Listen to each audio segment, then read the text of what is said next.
Bonjour chers frères et sœurs de l'église de l'I-Jésus, nous sommes aujourd'hui le vendredi 9 juillet 2021 et nous allons continuer notre méditation du premier chapitre de la première épître de Pierre à partir du verset 30 jusqu'au verset 25.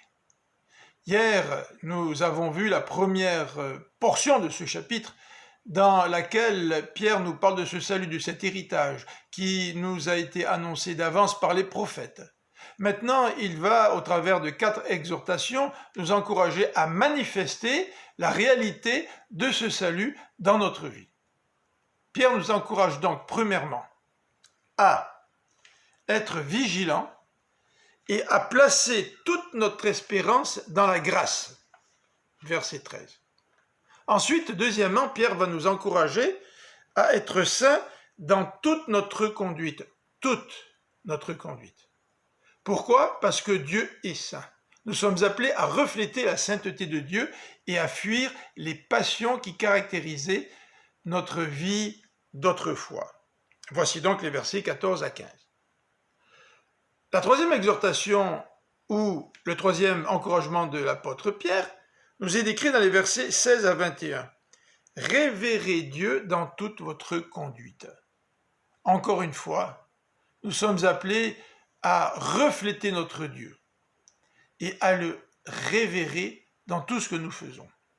Et la raison, Pierre l'exprime à partir du verset 18, c'est que Jésus a été offert en sacrifice comme un agneau sans tache, un agneau pur, sans défaut.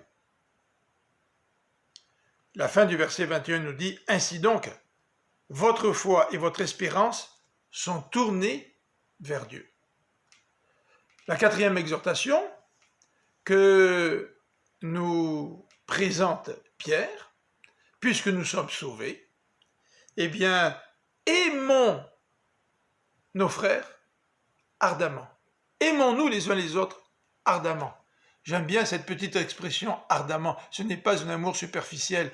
Bonjour mon frère, comment vas-tu? Bonjour ma sœur, je vais prier pour toi. Mais c'est un amour qui est fort, qui brûle dans notre cœur. L'amour pour les frères et les sœurs. Et la raison nous est encore une fois expliquée, car nous sommes nés de nouveau. Nous sommes une nouvelle créature. Je vous invite à écouter la prédication sur la chaîne YouTube de l'église de l'I-Jésus dimanche à 10h. Et je vous souhaite une bonne fin de semaine dans la paix du Seigneur. À lundi.